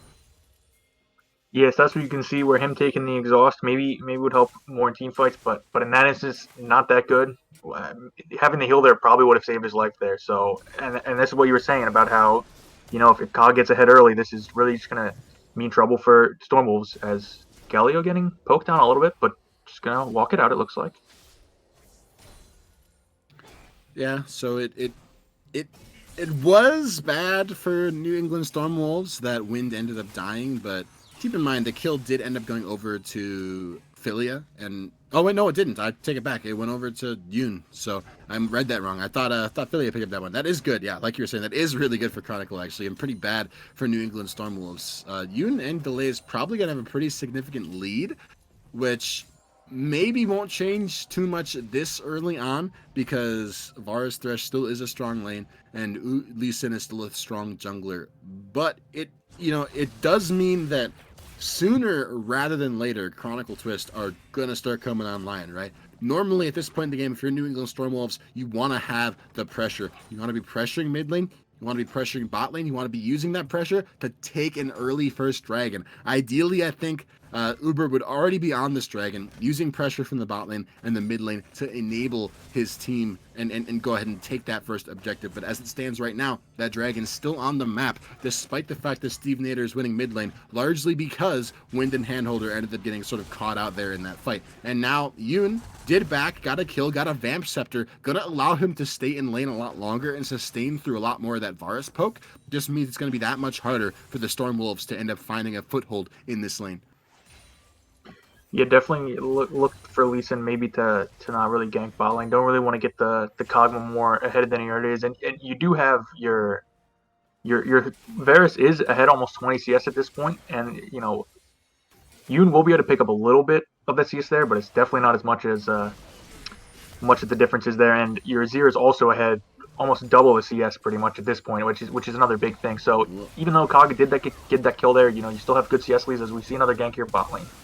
Yeah, another gank, and it leading into another kill for Yoon. Flash from Handholder, not enough to get him out of that one safely. That's 2-0 now in the Kog'Maw. You know what? 20 CS down, yet that's turned into 15, and you take those if it means you got 2 kills worth of gold instead. Now mid lane, Dr. Nash is looking to get aggressive, going forward with the Shield of Durant taunt and the Justice Punch, but guess who is waiting in the wings? A nice stream of shuffle into an Emperor's Divide, but here comes Stand United Triblade coming in to help out his mid laner. Might look to turn around this fight. Justice Punch is going to land the knockup, forcing Uber's flash, but Dr. Nasus's flash is burned just as quickly as Steve Nader's doing a ton of damage. Now here comes Tony, Call the Forge God into not 1 but 2, a knockup onto Triblade as well as a kill secured for Dr. Nasus. Uber questionably going forward after Chronicle have already picked up their first dragon of the game. The entire team is in river, and Uber dies just as quickly as his safeguard cooldown is available to him.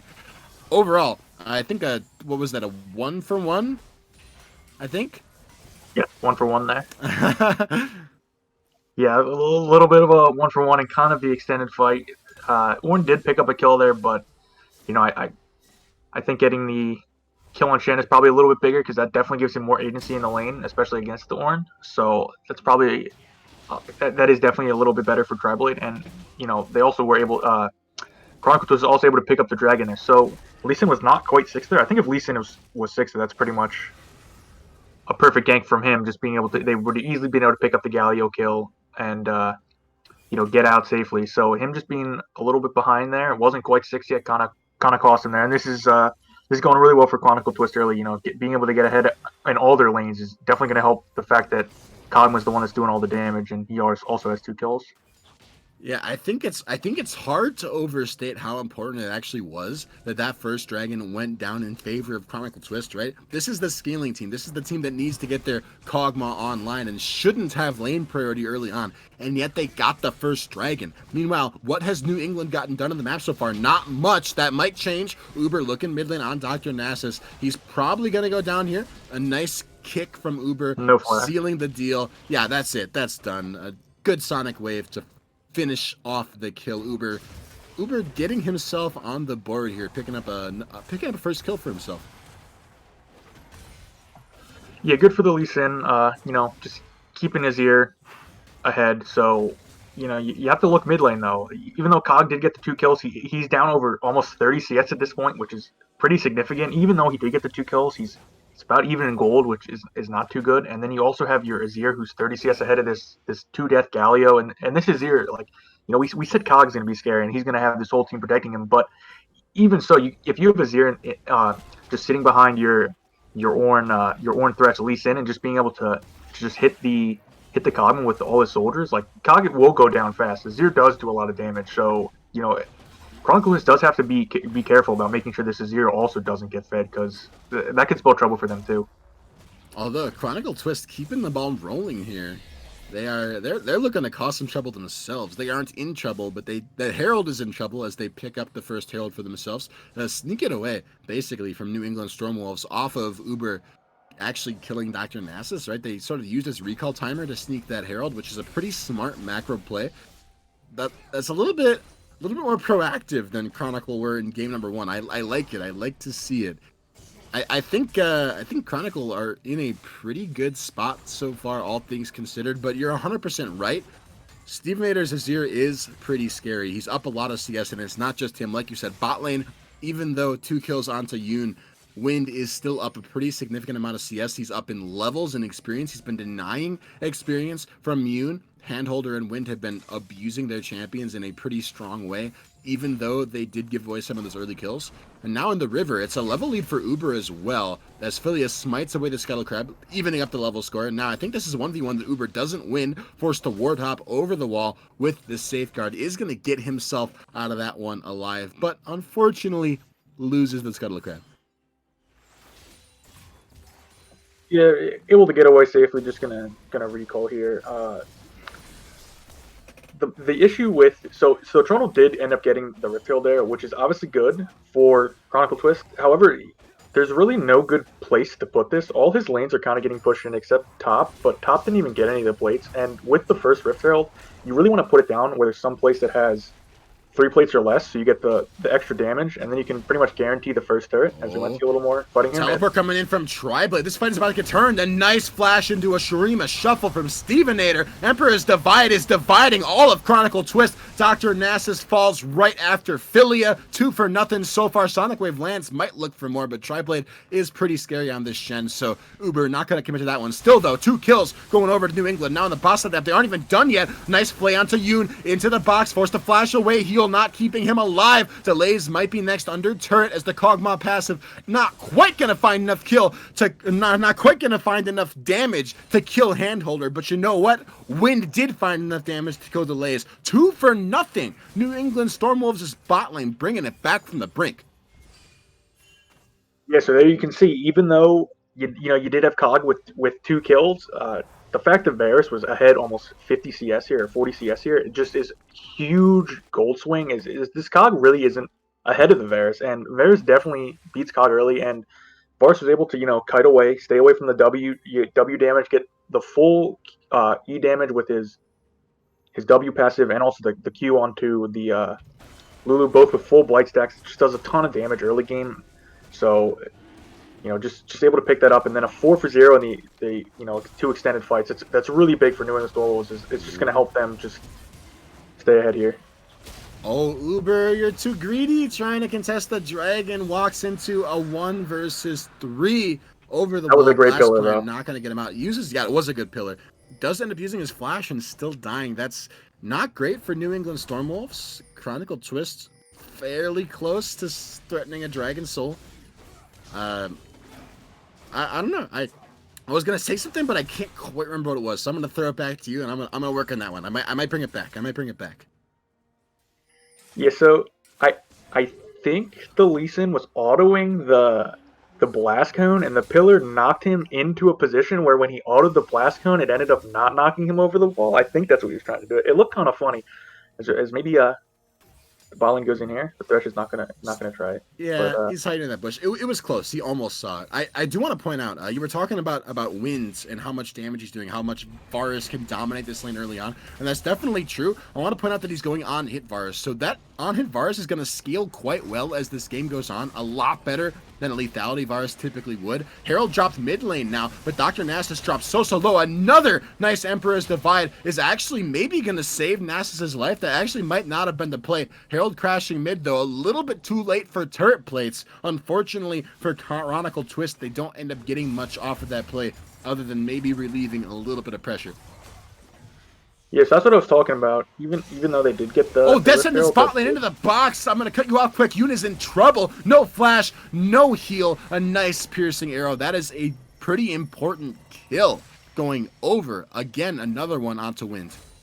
Now top lane, Tri-Blade dropping so low in the 2 versus 1. Uber looking for a gank. He's a little bit too overextended on the Shen. A bada bing, a bada boom, a bada brittle, as nice little clap ends up bringing a death to the top lane. Now, first turret likely going to fall top lane.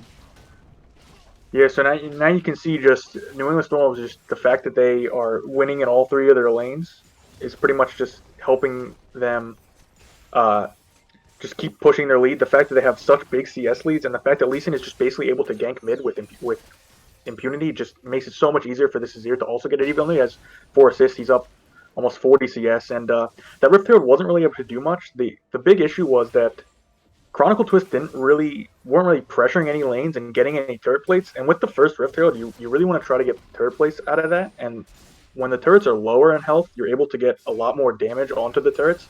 So the fact that they weren't able to even get any turret plates at all, much less get a tower from that, is really going to hurt them, because that was such a nice play by Philia being able to get that Rift Herald. But the fact that they weren't really able to get anything off of it is really going to hurt them. Especially they didn't even get the first tower, which is just putting them even farther behind. They're already down 4K gold as it is at 15 minutes. Yeah, that's a pretty significant gold gap materializing itself. So Chronicle Twist, they had a fairly good start to the game, but right now New England Stormwolves, they're pressured across the map, just out. Not, I wouldn't even say out pressuring Chronicle Twist, because Chronicle Twist got the first 3 primary jungle objectives, right? They got the first Herald, they got the first 2 dragons, but they've sort of had to sneak all of them. They've sort of gotten them off some mistakes that New England Stormwolves have made, but overall, it still feels like this game is largely in the control of the Stormwolves, even though those first early objectives have gone in favor of Chronicle Twist. It's sort of weird. And now we are unfortunately coming to a bit of a pause again. Not sure about that one. It looks like Tony might have had a slight disconnect problem.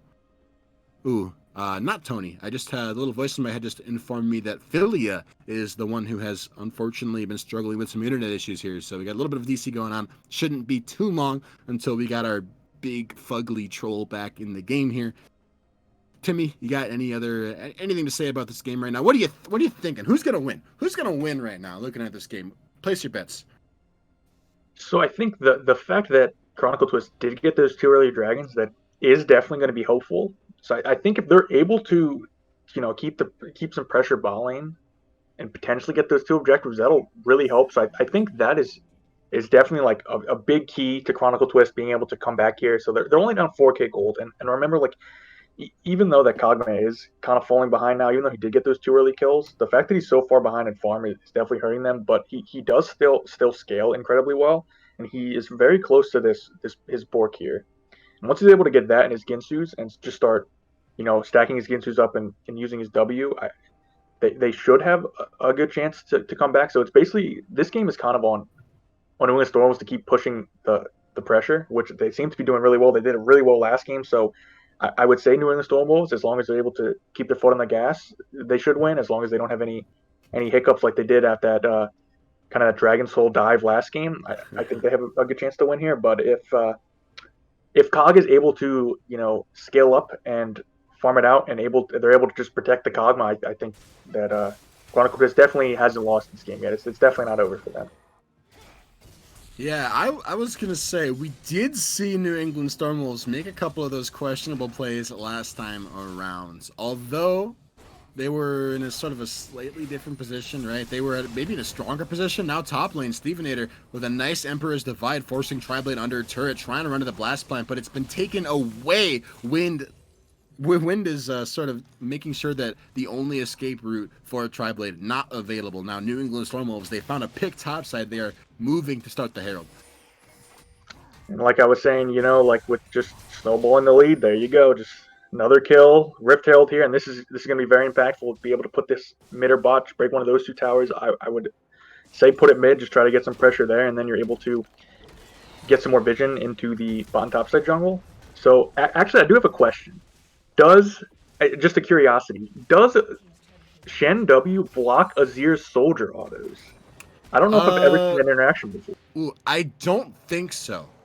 I don't actually know for sure. I won't swear to it, but I don't think it blocks the soldier auto attacks. I think soldier auto attacks, they apply on hit effects, but they don't get blocked like normal auto attacks. Like I don't think that Jack's Counter-Strike blocks them either.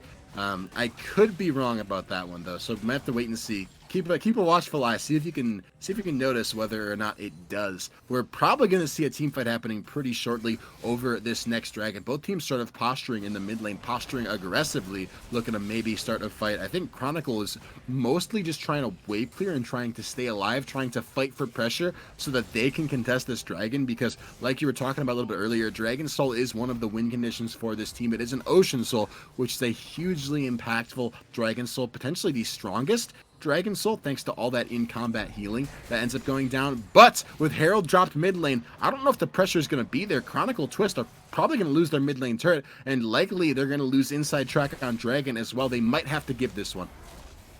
Yeah, I was going to say, Stormwolf should definitely drop the Herald and then look to turn to Dragon, and that's exactly what they did. So, able to keep Tribe's pressure looking for a fight, dashing forward with the Shadow Dash. Now the Call of the Forge God coming out onto 3. Philia knocked up, ignited, dropping so low. The kick is not going to quite bring him to his knees. Dr. Nasus has been brought to his knees. The Gargoyle has crumbled into dust before the very eyes of Chronicle. Now Triblane going for the re-engage. Dragon still aggroed. Steven Leader and Tony pretty low, but alive on the backline. A massive Stand United shield as Yang Mi gets hooked, but it doesn't matter. The damage, the follow-up is not there. Now Handholder forced to use the stopwatch, but only buying time for the inevitable. A shutdown eventually going to go over, flashing over the wall to stay alive a little bit longer. Steven Leader wins still on the Dragon. Triblade trying to zone while Philia's dropped so low. Yoon eventually going to assist his jungler in picking that one up. That's a 3-for-1 in favor of Chronicle Twist and the third Dragon going over. That was a massive team fight swing. Yeah, I was going to say, keep your eye on the Kog'Maw, and Lisa did a great job, was able to distract the Kog'Maw really well early. They were able to pick off Dr. Nasus, and then they got a really nice death sentence on the Kog'Maw, but you saw there the Lulu E, the Shen ulti, the fact that Yoon was able to just flash away, and then Lee Sin was just right there, easy for the pickings, and then just so much damage. And if they don't kill this Kog'Maw, he's just going to shred through their team like you saw there. Even though they hit a ton of CC on him, just so hard to bring him down, and especially with an Ocean Soul, definitely can make this even more difficult with all that extra healing. So New Orleans Stormers definitely has their work cut out for them. Even though they do have this about a 4K gold lead here, killing this Kog'Maw is definitely their biggest priority in these team fights. Yeah, the gold gap has shrunk a little bit, right? And we talked about it, but Chronicle Twist do outscale, especially if they can keep Yoon alive. One important thing to note, though, is that this is still a strong point in the game for the Stormwolves. Chronicle Twist don't have Soul yet. Stormwolves are still strong, and Yoon did burn Flash and heal in that last fight, which means Yoon is not going to have nearly as much safety moving into whenever the next fight happens. If New England Stormwolves do decide to take a fight over the Baron, we are going to see potentially a very different fight from the one that happened over that Dragon Pit.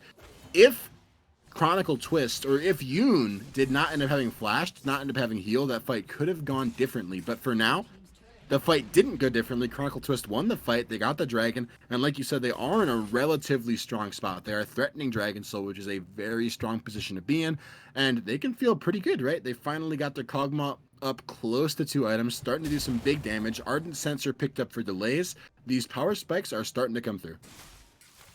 Yeah, once Cog gets his skins, it's really going to be difficult for New England Stormwolves to win these team fights if they're not able to kill the Kog'Maw. So he's just going to slowly be working up to that item, and once he gets that, then it gets really scary. And then once he also gets his Renon's Hurricane, which I would assume he would get third, it's going to be insanely hard to kill with all the shields he gets on top of them, along with all the Ardent Sensor buff. So definitely want to see New England Stormwolves, even though they do have a little bit of a lead, just try to keep pressure topside and just maybe look to get this Baron here at some point. Maybe they can try to bait something, because if they're able to pick off the Kog'Maw, they pretty much win any team fight they want. Because even though they do not quite outscale a Kog'Maw, they do scale incredibly well too. So look out for that as well. No flash yet available. We are seeing Vision being fought over now in the jungle around this Baron pit. We might see a fight break out here. A lot of good vision established by the New England Stormwolves, but no control word on the pit means that Chronicle Twist will know if the Stormwolves try to set up a Baron or try to go for any sort of Baron attempt. So we'll see what ends up happening there. But right now, Baron is still a pretty big objective to take, right? It's a pretty daunting objective to take. We're only 22 minutes into the game, so we're thinking maybe we're just going to go play for this dragon, right? Maybe the Dragon Soul is what Chronicle Twist and New England Stormwolves are going to have to fight over. Stormwolves do have a really good Baron take with his ear on hit Varus, though. It's really quick. So I think as Chronicle Twist, you also have to keep an eye on that. Although Dragon is definitely preferable to Barons. So even if they end up giving away the Baron and getting the Ocean Soul, that's probably still worth for Chronicle Twist. But you always have to look out for a sneak. If you get the Varus and the Azir on that Baron, they can take it incredibly quickly. So definitely, Chronicle Twist does need to keep an eye on that. Although I don't foresee that happening, but there's a slight chance. Yeah, we'll see what happens. We do see a pick potentially bot side here. Handler maybe looking to start a fight, but thinks better of it. New England Stormwolves lacking some vision in Chronicle Twist bot side jungle. The Stormwolves actually just invested so many resources getting some vision control set down. They have the super coming out. Philly had taken a ton of damage from these Sand Soldiers. Death Sentence onto the Trundle. Stoneplay keeping alive. A nice Hero's Entrances are gonna land. No knockups onto anybody. Now, Call the Forge God has been used and wasted as no kills end up going over. But Philia and Yoon are low, gonna be forced to back off. Looks like Chronicle Twist are going to have to wait at least 5 more minutes for a Dragon Soul attempt. Now Death Sentence on the Tri-Blade as he's walked too far forward. His team is gone, and he may have paid the price of his life for hanging around a little bit too long. A kill and a Dragon Soul denied in favor of the Stormwolves. Yeah, really good job by the Stormwolves there. Just even though they weren't able to pick up any kills prior to that Tri-Blade pick, they were able to push them away. And thankfully, though, I gotta say, for Chronicle Twist, there is some good news here. Yoon did not have to blow Flash or Heal there to get away, which is very good because now both those sums are up. If he had to use both of those there, that would have probably spelled a disaster for them. Just owing to the fact that if they decide to look at Baron and he doesn't have his Flash or Heal up, it's probably a lot. It's definitely a lot easier to kill him, as we see a little bit of a potential gank mid, but nothing doing. As Chronicle Twist may look over to the Baron here, as everyone on New England Stormwolves is resetting. Ooh, they're not looking for the Baron, Timmy. They're looking for Stevenator a little bit far up on the Azir, but as you mentioned earlier, Azir is pretty mobile, got a lot of Shrima shuffle potential, so he should be safe, should be able to get out of that one alive. I thought, Chronicle, they get a pick on Stevenator there, they might look to take the Baron away, like you mentioned. Both teams have a pretty quick Baron take here. But for now, no Baron ends up being taken, and I think we're sort of in a lull state where Chronicle Twist just sort of waiting for Dragon to spawn. Yeah, so I think now we're in just a little bit of a just kind of a peaceful state. You just kind of look at maybe what each team can do to close out this game, because New England Stormwolves do have a bit of a goal lead here. They're up 5k gold, but I think that's a little bit misleading as the Kog'Maw is very ahead, and the fact that Chronicle Twist don't really need a ton of gold on the rest of their members. Pretty much it's Kog'Maw or bust for them. So the fact that Cog does have most of the gold on their team kind of makes that a little more misleading, although we are getting to the point now where New England Stormwolves are starting to scale up themselves. Ornn is now level 14, going to be able to start upgrading some of his teammates' items here, and that can also be a big deal for them. So we'll see what he decides to upgrade first. It will probably be the Bork on the Varus or the Black Cleaver on the Lee Sin. I would assume it would be the Bork once he eventually goes over to him. So we'll have to see what he does there. But yeah, you got to remember in the back of your mind, Chronicle Twist probably does too, that Ornn items are coming. Yeah, and I think that's an excellent point.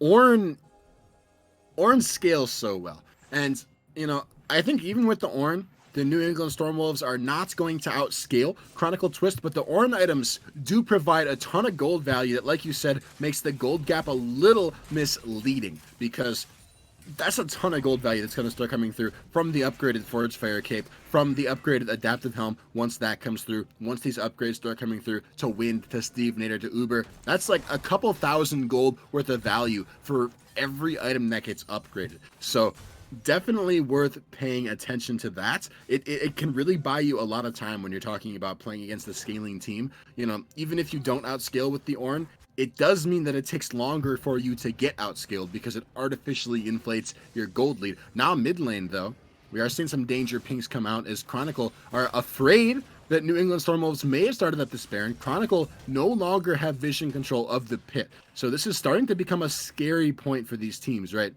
We are to the point where either team could easily shred through this Baron. So things are probably going to get pretty spicy in the next couple minutes here.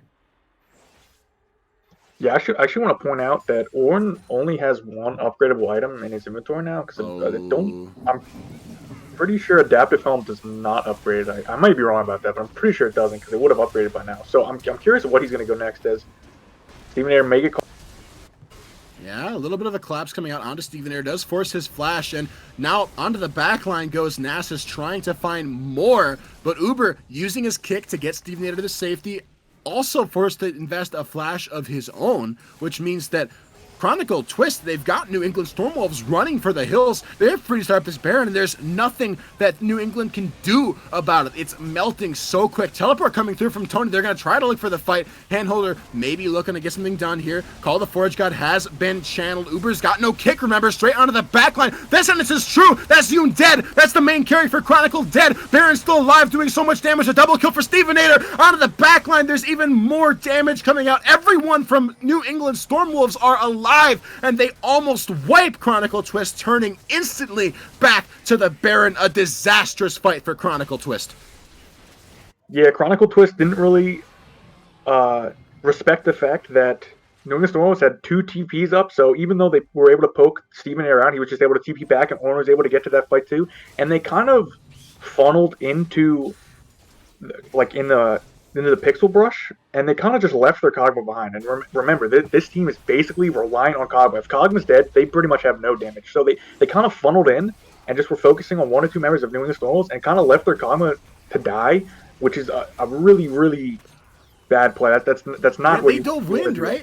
They saw no, wind. They don't win. They were with wind, we can kill the carry, we can get him, but they forgot to what you just said, right? They forgot that, oh, by the way, Yoon is all of our damage, and he's getting dove by, like, everything else on the Stormwolves. And Wind didn't even die. He didn't even have to flash. All he needed were his Chains of Corruption to get out of that one alive. And now, Baron's gone over. Second dragon, or not even second dragon, the second dragon for the New England Stormwolves has gone over. That's now 2 chances at a Dragon Soul for Chronicle that are gone. And suddenly the team that scales, it almost feels like they're getting outscaled, or maybe denied that last little bit of scaling on the cusp of really coming online. Yeah, you notice, even though they basically, four-man dove Wind there, and he didn't even need a flash because they don't really do any damage to him. He just kind of ran away, and they just killed the Kog'Maw, and then it was fine. So really, really weird play by Chronicle Twist there. So this is really putting them in a bad spot. They're now down almost 10,000 gold. They lost Baron. They're not even going to be able to get Ocean Soul for another 5 minutes minimum if they're able to even pick up the next Drake. And now you're looking at New England Stormwolves potentially, probably not even get to Ocean Soul at this point if they're just able to end the game beforehand. So this has gone from bad to worse for Chronicle Twist. So you definitely want to look at them to try to maybe team fight a little more front to back later, and just try to keep this Kog'Maw alive, because if they do that again, they're just going to end up losing the game. Am I losing my mind? I swear Adaptive Helm is like the other OP Ornn item that you upgrade to be like Abyssal Mask. Oh, that's what it is. It looks very similar though. That is what it is. Oh, you know what else looks similar to an Abyssal Mask is a dead Lulu, and that didn't make sense, but you know what? I'm going with it anyway. Uber picking up another kill for the New England Stormwolves as Delays was caught out, desperately trying to get a little bit of vision control back. But you know what? You don't need that vision control. You got a turtle. You got to stay alive and peel for Kog'Maw. Fight around Yoon. Now pressure being applied to both bot and top lane by the Stormwolves. A 5 versus 4. Bot lane turret has died. 1 versus 1. Tony with the Baron buff making it more like a 2 versus 1. Slowly bleeding out these turrets. And now Philia and Nasus and Yoon trying to hold on to this top lane turret as well, but the Baron buff cannons are way too much to deal with. Steven are going in, and nice stream onto the back line. It's a double. That is a double Emperor's Divide onto Nasus, onto Yoon. That is it. A double kill, a triple kill, going over to the Stormwolves. This is gonna be the end of the game almost for sure. Bot lane Tony still on a rampage. Only Delays and Triblade standing between the Stormwolves and winning this series, continuing their perfect march through the Shurima group. Can they close it out right here, right now? Call the Forge God says yes we can. Triblade dashing forward, trying to make something happen. Delays just blowing up, popping like a balloon. 20-second death timers on Yoon, on Nasus. First Nexus turret dead. To me, this has got to be the end of the game. Yeah, you have 12 seconds left on Kog'Maw. I don't even know if he can do enough without his team protecting him. So I think this is just going to be it. New England Stormwolves look really good. They look like the clear top team in the Shurima group. Just, blitzing through the rest of them as they end the. Yeah, Blitzing is probably the perfect word for what New England Stormwolves are doing. Uh, Important to keep in mind that the Stormwolves haven't actually played that many games yet. I think they're about halfway through the group, having played 3 games so far, if I'm not mistaken. Yeah, that was their Mm-hmm. third game. So, there's still plenty of the group left. We'll see what happens, but for now, New England Stormwolves, like you said, cementing themselves as the temporary frontrunners, maybe permanent frontrunners. We'll see what happens. Wow, I don't know if you heard that thunder. That was loud. I'm kind of glad it was a 2-game series because I'm pretty sure that I'm putting it like a 90% chance my power is about to go out any minute now. But you know what? That's fine. We made it through. The series is over. Timmy, spit some word vomit at me. What are you thinking right now? Well, just like the thunderstorm that's about to hit you, it looks like New England Stormwolves is also pretty much just hitting every team in the Serema group as hard as that's about to smack through your town. So that's pretty much what I'm thinking. It looks like I don't really know what you can really do here to stop New England Stormwolves. Every game they've played so far, they've pretty much stomped the other team. So maybe have to see something a little different. Maybe a little weird picks, or maybe a weird strategy to try to topple them, because at least to me right now, they look like the clear the top at the top of the group. I don't think you can argue that. Currently, they are the only undefeated Group A team, other than a couple of other teams that haven't played yet. I think Coin Flippers and Supernova are technically undefeated because they have that 1 win thanks to a bye, but overall, they haven't actually played any games yet. So, out of the teams that have actually had to play somebody, uh, New England Stormwolves they're on a roll. They're popping off, and Chronicle Twist, they put up a fight, especially in that second game. Boy, there were some good things happening, but it was just not enough. I feel like the team play and the coordination from New England Stormwolves was just on another level in both games this series, but Mhm. especially in the second game. And that might be what's putting them over the edge. It's just that their synergy as a team just feels so good.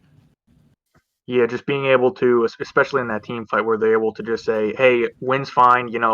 Cog's not gonna be attacking him. Like, just go for the Cogma." They were able to kill the Cogma, and then Win was like, "Yeah, I'm good," and they were just able to finish the rest of the team, and that's really what won them game two. I think if Cogma maybe lives there, gets a kill or two, and they're maybe able to like even go like 2 for 2 there, this could be a totally different game. But I think that team fight especially really just gave New England Stormwolves the win, and I think part of it was definitely just having faith in Wind, knowing that he's going to be okay, and they were able to make sure that they were able to kill the Cogma before when it ended up going down, which didn't even happen. So yeah, definitely just superior macro play, and winning the lanes too. Just those huge farm leads in the beginning also just put a ton of pressure on Chronicle Twist to really just try to get this Cogma going, and definitely cost them at the end of the game. Couldn't have said it better myself. All right, I think that about wraps it up here. So no reason to make this drone on too much longer. I know y'all got places to get to and people to see and all that good stuff. So thank you so much for coming out with us, watching the broadcast, spending some time with the Style Esports family tonight. If you followed, I don't think anybody subscribed. If you did and I missed it, I am so sorry. We appreciate you guys for subscribing. If you have thought about subscribing, we love that. If you wanted to reach out to us, wanted to support us, we would really, really appreciate that. But we appreciate you watching anyway, commenting. We love talking in the chat. The person who mentioned that Azir's auto attacks, I forgot to say this in the stream. Somebody in the stream answered our question and answered that no, the Azir auto attacks, they are coded like spells. They do not get blocked by Interesting. the Shen Learn something. the Shen field. So thank you so much for pointing that out. I think I forgot to actually mention that, but I did see it, and thank you. We appreciate that. We appreciate all you guys talking in chat. We do see you. We do try to pay attention as best we can. It was a super fun night. I had a lot of fun. I know Timmy had a lot of fun. It was also Carl's first time hosting, so if you guys wanted to give a little bit of shout out, give a little bit of love to him, I'm sure he would appreciate it. I thought it went pretty well, all things considered. I've definitely had plenty of games that we casted that went a lot worse with people who are far more experienced hosting. Not calling anybody out, especially not Axeman. I love Axeman; he's great. But it was a good first host. So thank you to Carl for hosting. Thanks Timmy for casting with me. It was a lot of fun, and thank you to the audience as well. Again, this was Timmy and Baymax. I'm Baymax. The other guy was Timmy. So say hi, Timmy. Say it one more time. I guess hello, although it's really a goodbye because we're signing off. So Yeah. Okay. So I'm Baymax. That was Timmy. We got Carl hosting. This has been a Style Esports production. Thank you all so much and have a fantastic evening.